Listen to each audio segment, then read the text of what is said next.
दोस्तों, कहानी की शुरुआत में हमें अंधेरी रात में सुनसान बर्फीले इलाके में एक लड़की दिखाई देती है जिसका नाम था सारा। ये नॉर्वे के घने जंगलों में किसी से अपनी जान बचाकर भाग रही थी। तभी हम देखते हैं कि लड़की बहुत सारे ज़ॉम्बीज़ का शिकार बनने वाली थी, इसलिए डरी सहमी जल्दी जल्दी यहाँ से भागने में लगी हुई थी। लेकिन थोड़ी ही देर में ये ज़ॉम्बीज़ इस लड़की को पकड़कर मार देते हैं। यहाँ पर हम देखते हैं कि इन ज़ॉम्बीज़ ने हिटलर की सेना नाजी की वर्दी पहनी हुई है। इसके बाद हम 7 दोस्तों को देखते हैं जो कि ईस्टर वेकेशन मनाने के लिए एक दोस्त के कैबिन में जा रहे थे। लेकिन सड़कों पर बर्फ होने की वजह से इनकी कार आगे नहीं जा पाती, इसलिए ये लोग यहाँ से कैबिन तक एंजॉय करते हुए पैदल ही चले जाते हैं।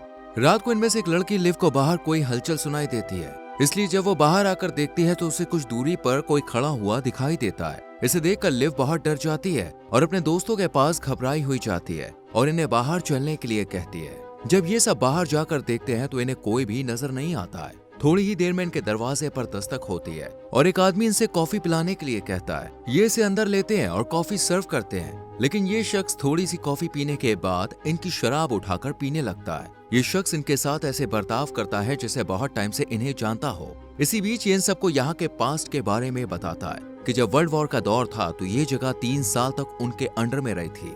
नाजी सेना ने यहाँ के लोगों पर काफी जुल्म किए, लेकिन जब उन्हें इस जंग में हार का सामना करना पड़ा तो ऐसे में नाजी सेना के जो कैप्टन थे हर्जोंग, उन्होंने फैसला किया कि वो यहाँ से सभी कीमती चीजों को लूट कर ले जाएंगे। इस पर यहाँ के जो नागरिक थे उन्होंने नाजी सेना को पकड़कर उनके साथ मारपीट करनी शुरू कर दी थी। लेकिन कुछ नाजी सैनिक और इसका कैप्टन बचकर पहाड़ की तरफ भाग गए, बट ज्यादा सर्दी होने की वजह से वो सब मारे गए। यहाँ बहुत सी काली शक्तियाँ मौजूद थी। इस पर रॉय हंसकर कहता है कि हम मेडिकल स्टूडेंट इन बातों पर यकीन नहीं करते हैं और ना ही हम इन बुरी शक्तियों को रोकने का इलाज जानते हैं। इस पर यह शख्स गुस्से में इसका गला पकड़कर कहता है कि जब वो तुम्हारे सामने आएगा तो खुद पता चल जाएगा। गुस्से में ये शख्स यहाँ से निकलकर थोड़ी ही दूर पर एक टेंट लगाकर वहाँ रुकता है और जब ये खाना खा रहा होता है तो उसे एक ज़ॉम्बी दिखाई देता है। पीछे से दूसरा ज़ॉम्बी आता है और उसका गला काटकर मार दिया जाता है। इस शख्स की बातों से वेगार्ड काफी परेशान था और वो अपने दोस्तों से कहता है कि मैं सारा को ढूंढकर जरूर लाऊंगा। इसके जाने के बाद सभी दोस्त उस शख्स के बातों को नजरअंदाज करके बर्फ में खूब मजे करते हैं। यही वेगार्ड जब सारा को ढूंढ रहा होता है तो उसे उस शख्स का टेंट दिखता है। वेगार्ड जब इस टेंट के अंदर देखता है तो उसे वो शख्स बुरी हालत में मरा हुआ मिलता है और बर्फ पर खून के पैरों के निशान भी होते हैं। वेगार्ड इन पैरों के निशान का पीछा करते हुए इनके पीछे चल देता है। फॉलो करते हुए वो एक गड्ढे में घुस जाता है और नीचे गिर जाता है। वहीं दूसरी तरफ सभी दोस्त कैबिन में एक बॉक्स को खोल के देखते हैं कि उसमें सोना ही सोना है। इन्हें लगता है कि ये वही सोना है जिसे नाजी सेना लूट कर भागने वाली थी। इसके बाद एयरलैंड घर में जाता है और इसके पीछे पीछे क्रिस भी जाती है, लेकिन क्रिस यहीं फंसी रह जाती है। उसे लग रहा था कि एयरलैंड उसके साथ मजाक कर रहा है। अभी एयरलैंड यहाँ से निकलने की सोच ही रहा था कि उसे महसूस होता है कि कोई बाहर से उसे देख रहा है और इतनी ही देर में एक ज़ॉम्बी उसे पकड़कर बाहर खींच लाता है। क्रिस चीखती है, चिल्लाती है, लेकिन लाउड म्यूजिक की वजह से इसके दोस्त नहीं सुन पाते। इसी बीच हैना को किसी के चीखने की आवाज सुनाई देती है, इसलिए वो म्यूजिक बंद करती है और फिर बाहर देखने जाती है। लेकिन इतने में ही ज़ॉम्बी क्रिस को पकड़कर यहाँ से ले जाता है और हैना बहुत देर तक बाहर ढूंढती रहती है, लेकिन उसे कोई भी नजर नहीं आता। ये सब देखकर हैना को कुछ गड़बड़ लगती है, क्योंकि आवाज तो सुनाई दे रही थी लेकिन कोई था नहीं और फिर क्रिस भी दिखाई नहीं दे रही थी। इसलिए वो अपने 3 दोस्तों को लेकर बाहर क्रिस को ढूंढने के लिए आती है। बहुत देर तक ढूंढने के बाद इन्हें क्रिस नहीं मिलती, लेकिन हाँ इन्हें सारा का बैग नजर आ जाता है जिसे ये लोग अंदर ले जाते हैं। अब इन लोगों को भी लग रहा था कि ये जगह सेफ नहीं है। इसी बीच हैना को बाहर खिड़की से क्रिस झांकती हुई दिखाई देती है। कुछ देर तक हैना क्रिस को देखती रहती है, लेकिन जब उसे क्रिस का सिर्फ सर ही नजर आता है तो वो डर के मारे चीखने लगती है। हैना को देख लिव यहाँ आकर जब बाहर देखती है तो उसे कुछ भी नजर नहीं आता है, लेकिन थोड़ी ही देर में बाहर से एक ज़ॉम्बी लिव पर हमला कर उसके बाल मजबूती से पकड़कर उसे खींचने लगता है। ये देखकर सभी दोस्त लिव को छुड़ाते हैं और दूर हो जाते हैं, लेकिन ज़ॉम्बी बहुत सारे थे, इसलिए वो चारों तरफ से दरवाजे खिड़की तोड़कर अंदर घुसने की कोशिश करने लगते हैं।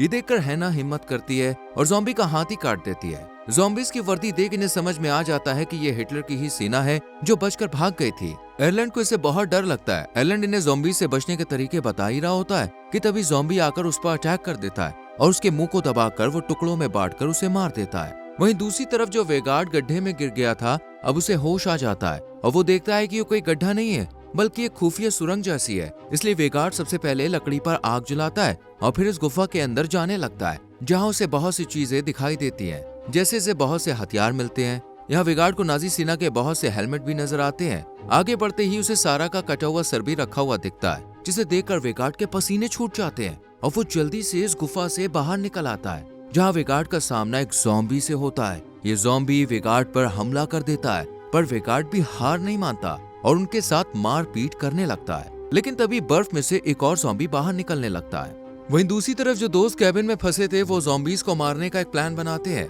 कि हम में से 2 लोग ज़ॉम्बीज का ध्यान अपनी तरफ लगाएंगे, उनका माइंड डाइवर्ट करेंगे और 2 लोग कार के पास जाएंगे और मदद लेकर आएंगे। ध्यान भटकाने का काम मार्टिन और रॉय को दिया जाता है, जो कि बर्तन बजाकर उन्हें अपनी तरफ बुलाने की कोशिश करते हैं। हैना और लिव मदद लेने के लिए कार की तरफ जाने लगती है, लेकिन उन्हें रास्ता समझ ही नहीं आता कि इनकी कार कहाँ थी।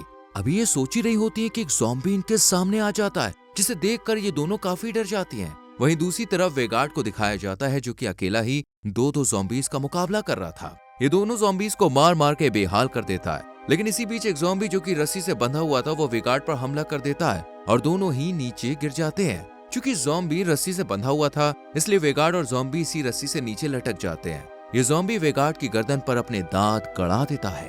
वेगार्ड लटका होने के बाद भी इस ज़ॉम्बी से अपनी जान बचाता है और इसे किसी भी तरह करके नीचे फेंक देता है और ज़ॉम्बी से छुटकारा पाने के बाद इस रस्सी की मदद से ऊपर जाने की कोशिश करता है ताकि इसकी जान बच सके।